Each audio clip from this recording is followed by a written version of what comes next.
Good morning, good afternoon, and good evening, everybody. Thank you for tuning in to another Supatease video. And I know that I just did a top 5 specs for patch 9.1, but now there was another round of massive updates. I mean, this patch is including a ton of Soulblind conduit updates, which are really going to mix up the game, a ton of additional honor talents. It just seems like they're adding more and more. I thought that last update was it, but they seemingly just keep adding more.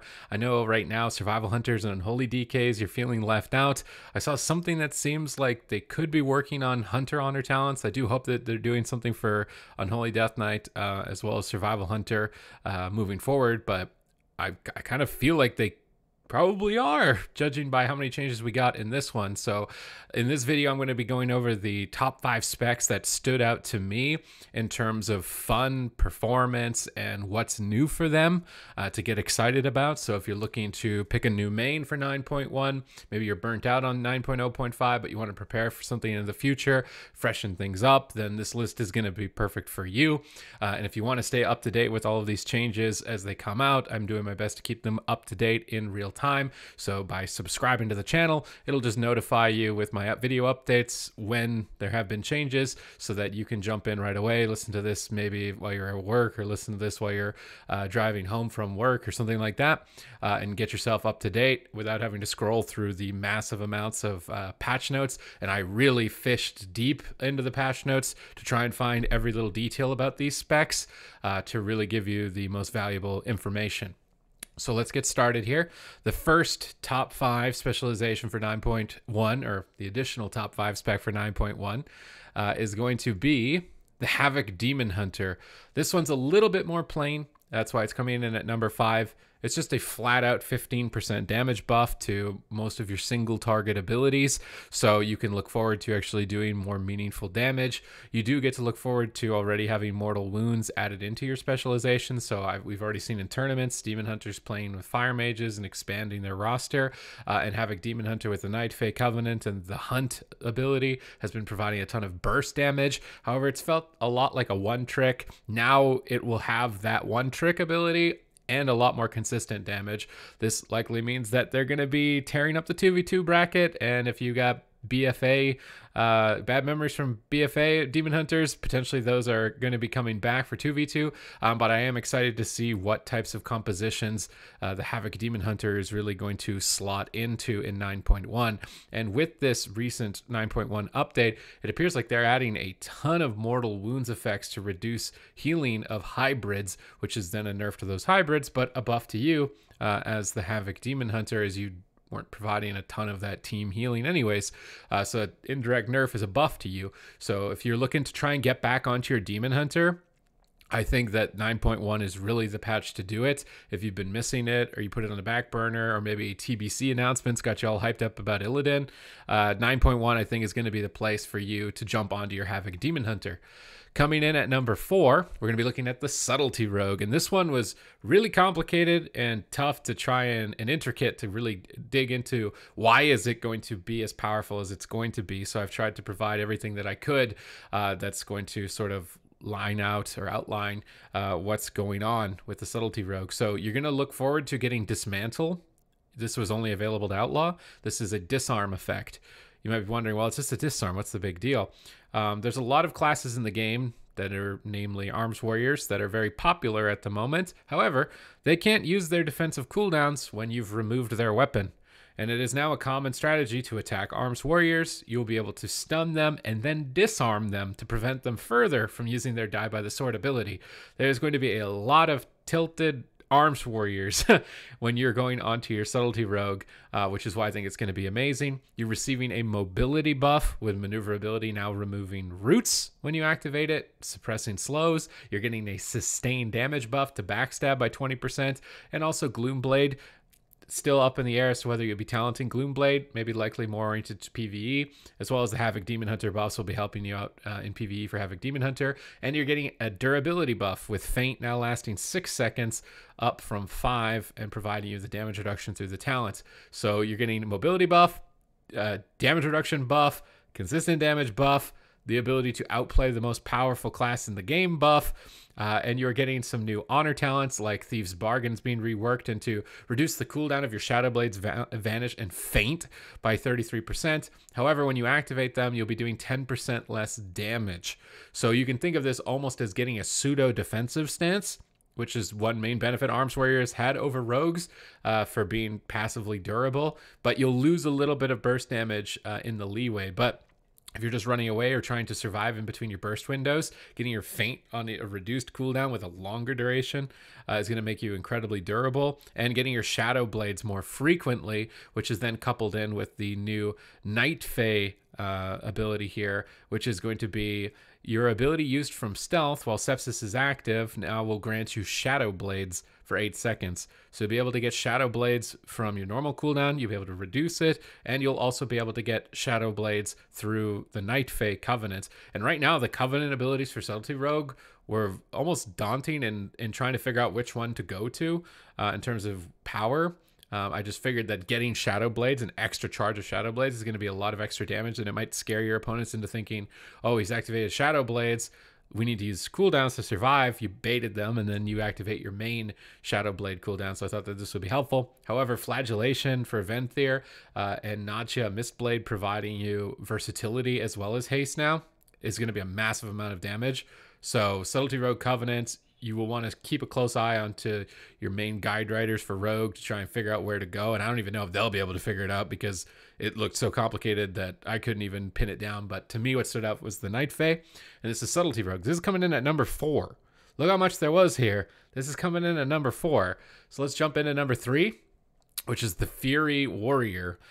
The first thing to just point out is a new honor talent. This is going to be Slaughterhouse. It's reworked. It used to provide more healing towards Bloodthirst, but now it's a Mortal Wounds effect. And what have Fury Warriors been crying for ages compared to their counterpart Arms Warriors was the ability to reduce incoming healing. So this one's going to be Rampage damage, reduces the healing on the target by 15% for 5 seconds, stacking up to 4 times.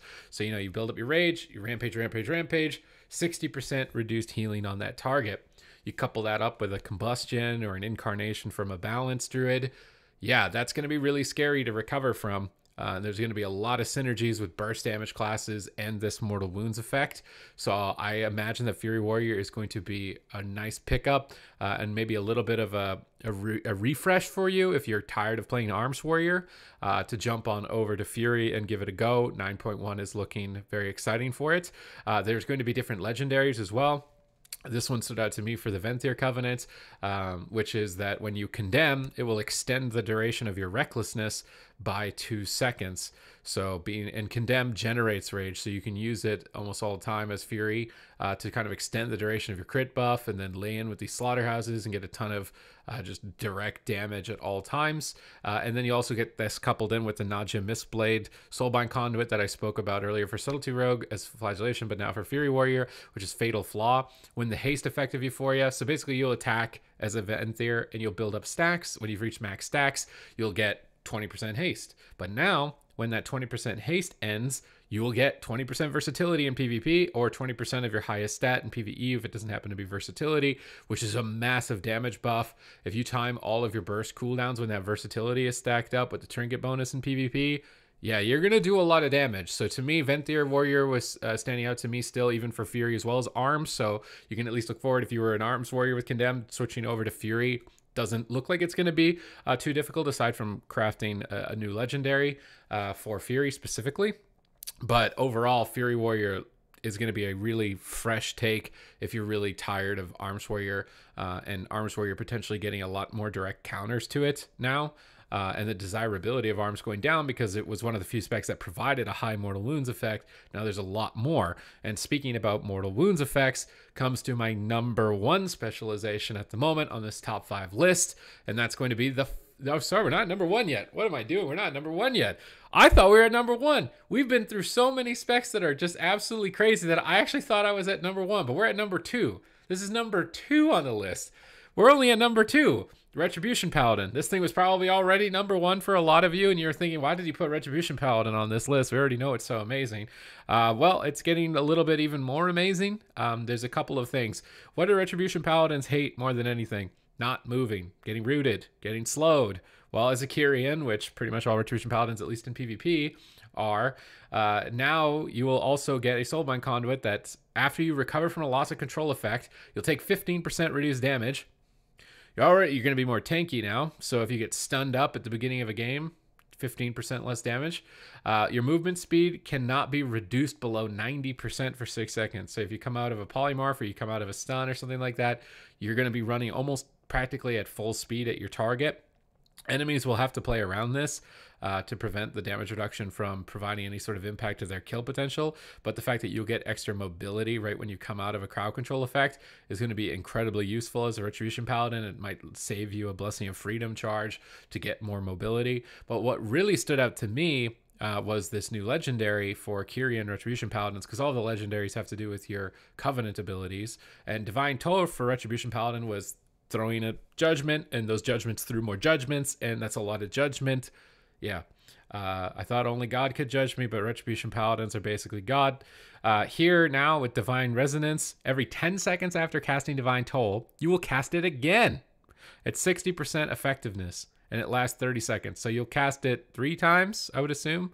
Once after 10, twice after 20, 3 times after 30. That's a lot of judgment. That's a lot of hammers. You just get the Hammer Bro cosplay. That looks absolutely nuts. Like, that looks absolutely ridiculous. And also for Holy Paladin even as well, activating this Divine Toll as a Holy Shock heal and then getting that heal again and again and again in those cycles. We have to wait and see if this will proc your Pelagos Mastery every time it triggers. Because if it does, you're going to maintain a lot of uptime on that mastery, which is going to really increase your burst damage. So you're getting some damage reduction, you're getting some mobility that were already significant weaknesses to your spec, and you're getting more hammers on your hammers. It's hammer time, baby. All right, this is number 2. Coming in at number 1, now that we've correctly gotten to the number 1 spot, we're going to be looking at the Feral Druid. And this is a specialization that was already tearing up the ladder right now, especially playing with Beast Mastery Hunters.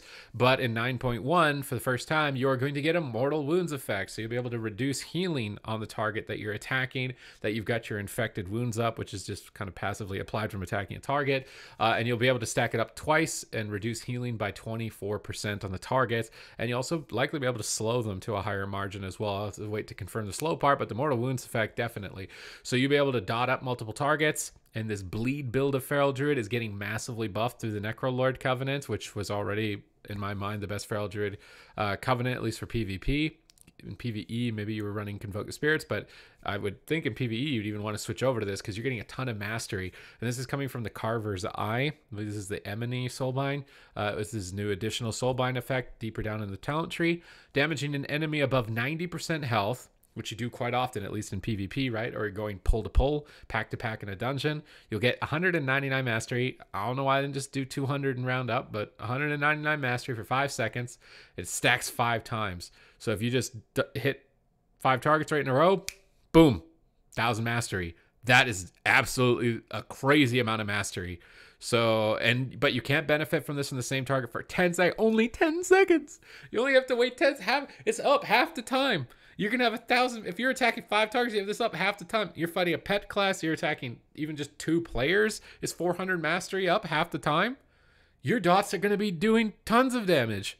This seems absolutely crazy to me. I haven't seen anybody notice this. That's why I went and I dug deep to try and figure out what's going on. But this is... I mean, maybe even a lot of other classes are going to want to switch Necrolord, because the main reason a lot of people went Kyrian was for the mastery stat in PvE or PvP.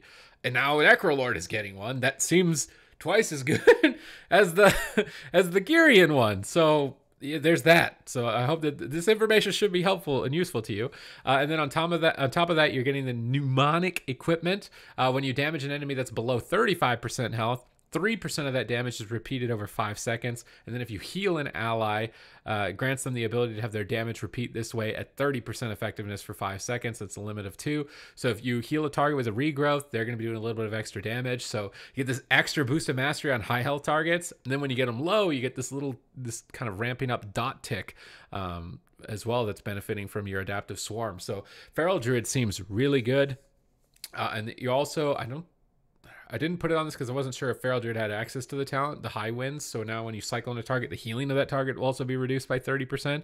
If it has that, you have got that additionally, but I wasn't 100% certain on it. That's something more for balanced Druid. I think that you're going to be looking forward to, but it may be all Druids. I think it's likely all Druids. So you're going to have a ton of healing reduction. You're going to have a ton of dot damage. I think that the bleeds are back. The bleeds are definitely back. I hope everybody leveled up their first aid to try and bandage this up. But to me, Feral Druid right now, easily number 1 on this top 5 list for 9.1. If you've had it on the back burner, it wasn't really interesting you, or you wanted to try this bleed build, or you wanted to play with a bunch of different specs, but you didn't have mortal wounds on your team, so it felt like you couldn't deal with all the healing available in PvP or in PvE, you felt like you're falling off. I think that these mastery buffs are likely to even the tables for Feral Druid in the game as a whole.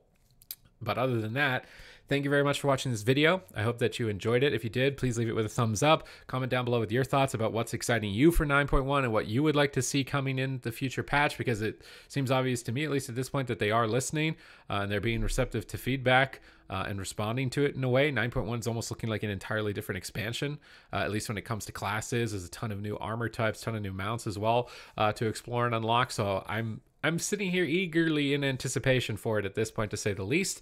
But other than that, thank you very much for watching the video. I will see you in the next one.